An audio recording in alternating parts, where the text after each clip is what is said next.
반갑습니다. 붓다의 복과 지혜입니다. 오늘은 부처님의 가르침이 천년의 세월을 넘어 사람과 나라를 잇는 인연으로 이어진 이야기를 전해드리려 합니다.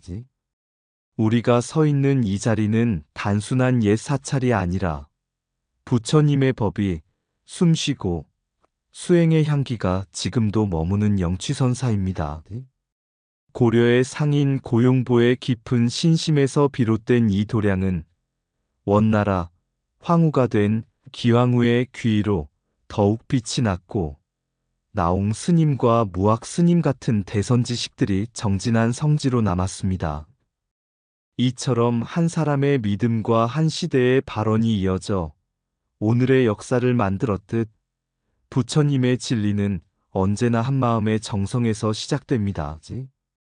오늘 이 시간을 통해 우리가 잊고 있던 신심의 근본과 수행의 의미를 다시 새기며, 부처님은 멀리 있는 분이 아니라 지금 이 마음 속에서 깨어나는 분임을 함께 느껴보시기 바랍니다. 자, 그럼 나옹 스님과 무학 스님도 이곳 영취선사에서 수행했다. 그 여정을 함께 해볼까요?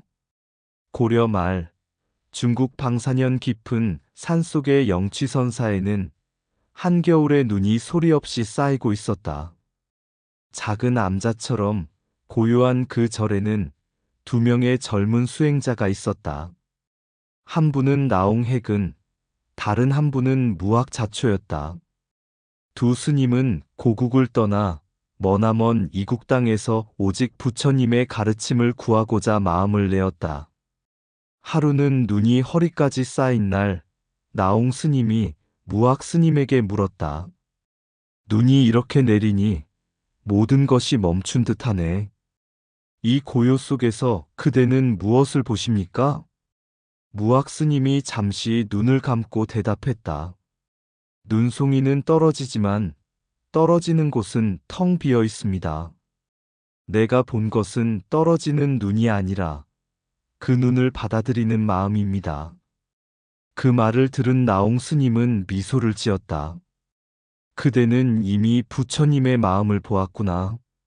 모든 법은 텅 비어 있으나 그 빈자리에서 자비가 피어난다. 그날 이후 두 스님은 말보다 침묵으로 수행했고, 그 침묵 속에서 나옹은 공의 진리를, 무학은 자비의 향기를 깨달았다. 수백 년이 지난 지금, 영취선사의 겨울바람은 여전히 그들의 발자국 위를 스친다. 그리고 그곳을 찾는 이들의 마음 속에 부처님의 진리 한 줄기, 공은 공하지 않다, 마음이 곧 부처다라는 법음이 조용히 울리고 있다. 옛날 중국의 서쪽 끝, 방사년 깊은 산속에 이름 없는 암자가 있었다. 바람이 세차게 불고 눈보라가 덮치면 며칠 동안 사람의 발자국도 끊기던 곳이었다. 하지만 그곳엔 언제나 향냄새가 남아 있었다.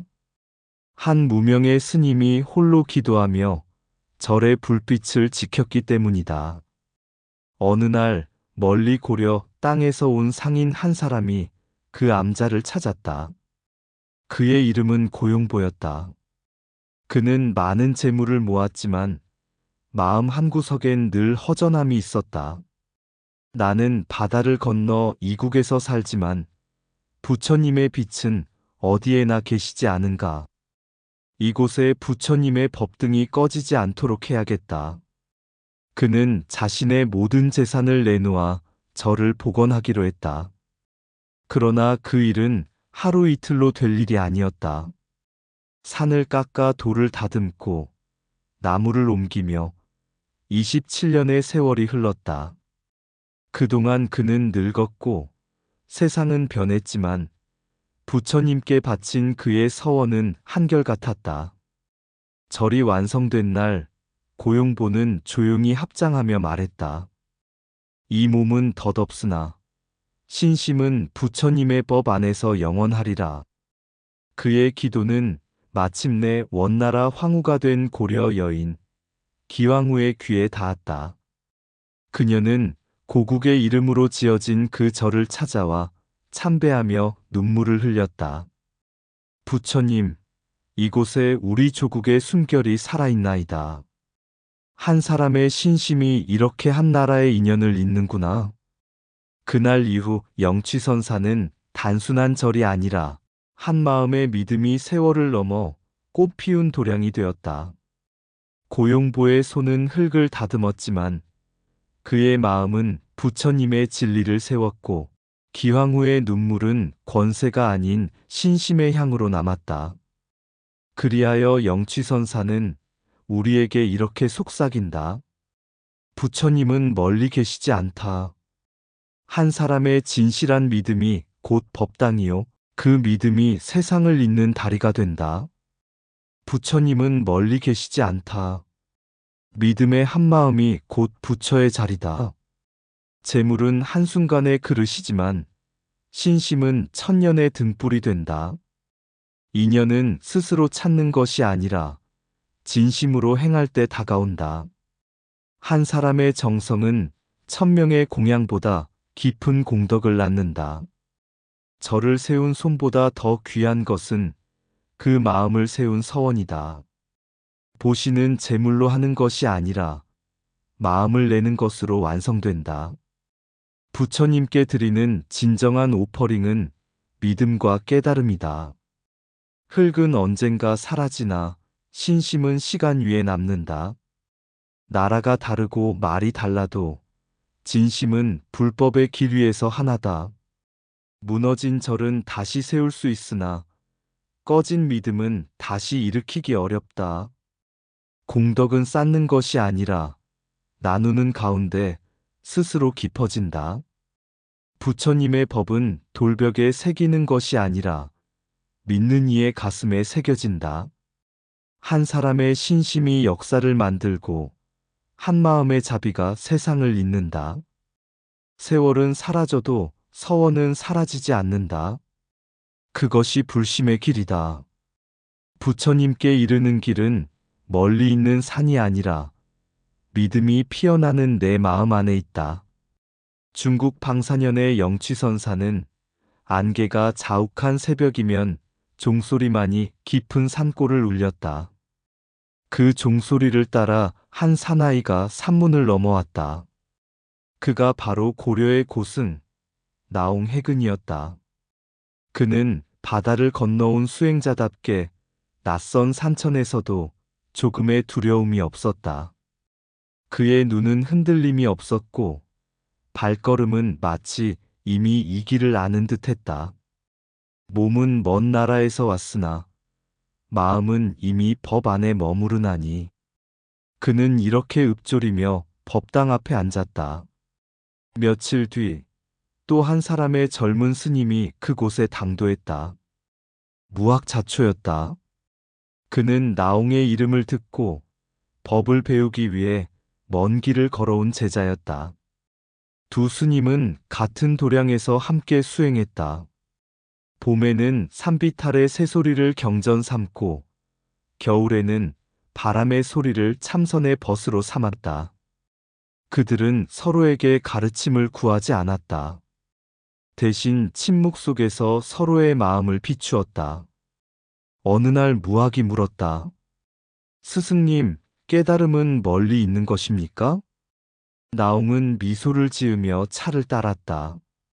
차는 끓는 물 속에서 그 향을 내고 마음은 고요함 속에서 진리를 드러내느니라. 그 향을 느낀다면 그곳이 바로 깨달음의 자리다. 그 말에 무학은 고개를 숙였다. 그 순간 그의 눈앞에 차에서 피어오르는 하얀 김이 부처님의 숨결처럼 느껴졌다. 그는 그 자리에서 자신이 찾던 법이 멀리 있지 않음을 깨달았다. 세월이 흘러 두 스님은 각기 다른 길을 걸었지만 그들의 마음은 언제나 영취산의 차양 속에 머물러 있었다. 그리고 후세의 사람들은 그 향기를 따라 부처님의 진리를 다시 찾게 되었다. 영취선사는 오늘도 조용히 속삭인다. 부처님의 가르침은 스승이 제자에게 주는 것이 아니라 두 마음이 하나 되어 고요히 마주 앉을 때 스스로 피어난다. 깨달음은 먼 하늘의 별이 아니라 지금 이 마음의 고요 속에 있다. 스승은 길을 보여주지만 길을 걷는 것은 제자의 한마음이다. 말 없는 가르침이야말로 가장 깊은 법문이다. 차 한 잔의 향기 속에도 부처님의 숨결이 깃들어 있다. 수행이란 무언가를 얻는 일이 아니라 불필요한 것을 비우는 일이다. 두 마음이 고요히 마주 앉을 때 그 사이에서 법이 피어난다. 진리의 등불은 말로 전해지는 것이 아니라 마음으로 이어지는 것이다. 먼 길을 걸어야 하는 것은 발이 아니라 어지러운 마음이다. 제자가 스승을 비추고 스승이 제자를 비출 때 둘은 이미 한 법이다. 수행의 끝은 새로운 시작이며 깨달음은 끝없는 연습이다. 참된 공부는 경전 속이 아니라 한 호흡의 알아차림 속에 있다. 부처님은 산 위에 계시지 않는다. 스스로를 비추는 자리에 계신다. 마음을 닦는다는 것은 돌을 닦아 거울을 만드는 일과 같다. 스승의 법은 들리는 소리가 아니라 제자의 깨달음으로 완성된다. 참된 인연은 혈육이 아니라 같은 진리를 향한 두 마음의 만남이다. 옛 중국의 서쪽 지방, 고요한 산 아래에 용천사라 불리는 사찰이 있었다. 이 절은 향불과 독경 소리만 울리는 곳이 아니었다. 밤마다 스님들은 법당 앞에 하늘을 올려다보며 별의 움직임을 살폈다. 그들이 찾던 것은 단지 별의 궤도가 아니라 법의 이치였다. 한 젊은 스님이 노스님께 물었다. 스님, 별을 관찰하는 것이 어찌 불법 공부가 됩니까? 노스님이 미소 지으며 대답했다. 부처님의 법은 하늘과 땅 사이에 다 드러나 있느니라. 별이 도는 것도 인연의 법, 바람이 부는 것도 공의 진리다. 눈을 감고 경을 외우는 수행이 깊으면 눈을 떠 우주를 보는 지혜도 깊어진다. 젊은 스님은 그제야 깨달았다. 불법은 산속의 고요함에만 머무는 것이 아니라 온 세상과 조화를 이루며 살아있는 법이란 것을. 그날 밤 스님은 하늘을 올려다보다가 문득 하나의 별빛이 그의 눈 속으로 들어오는 듯한 체험을 했다.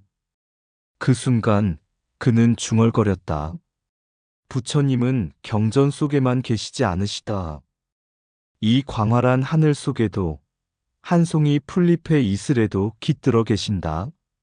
이후로 용천사의 스님들은 천문학과 수학, 의학까지 연구하며 세상 속에서 부처님의 법을 실천하려 했다. 그들의 마음에는 하나의 믿음이 있었다. 진리는 닫힌 절 안에 있지 않다. 열린 마음으로 세상을 관찰할 때 우주는 곧 부처님의 설법장이 된다. 이것이 바로 응용불교의 시작이었고 오늘날 우리에게 전하는 깊은 가르침이다. 부처님은 언제나 말씀하신다. 배움은 수행의 또 다른 이름이며 진리는 하늘의 별처럼 변하지 않지만 그 빛은 시대마다 다른 언어로 비친다. 불법은 우주의 법칙과 다르지 않으니 과학 또한 깨달음의 한 길이다. 탐구하는 마음이 곧 수행의 시작이다. 의심은 무지가 아니라 지혜의 문이다. 부처님은 연기를 설하셨고 과학은 그 연기의 작용을 밝히려 한다. 수행은 마음의 법칙을 깨닫는 과학이며 과학은 세상의 법칙을 탐구하는 수행이다. 법은 믿음으로만 머물면 닫히고 탐구로 나아가면 활짝 열린다.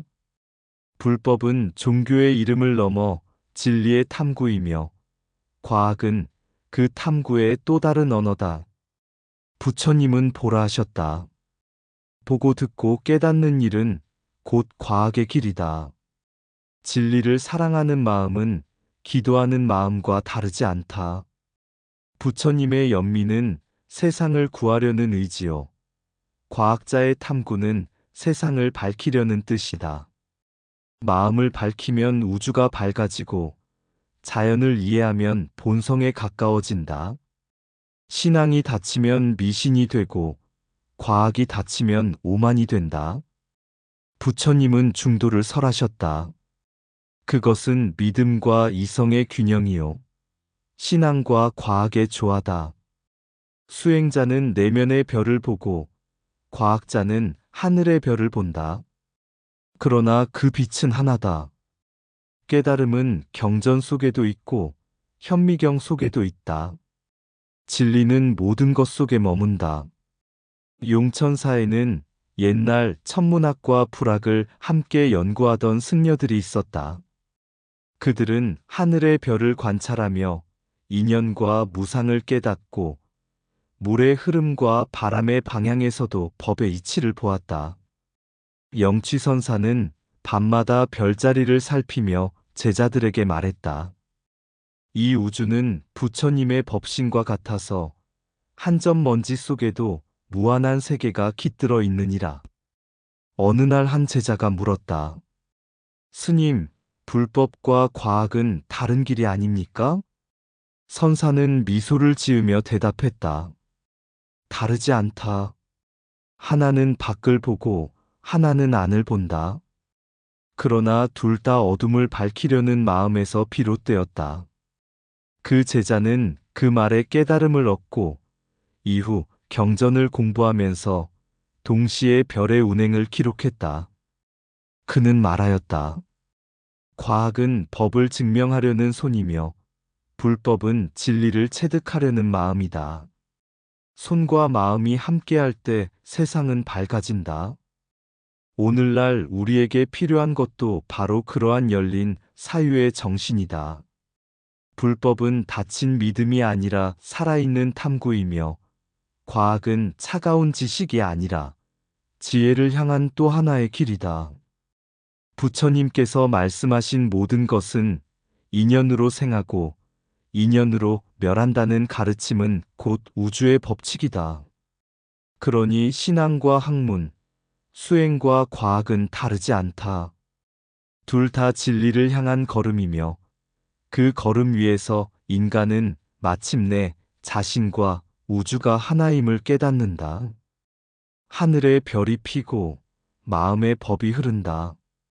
망원경으로 본 우주는 끝없는 공, 선정으로 본 마음 또한 한 점 경계 없다. 돌 하나 속에 천세계가 있고 물 한 방울에 부처님의 미소가 비친다. 과학은 물질의 이치를 헤아리고 불법은 마음의 근원을 비춘다. 두 길은 다르나 빛은 하나. 탐구는 지혜가 되고 믿음은 깨달음이 된다. 별빛은 설법하고 바람은 개송을 읊는다.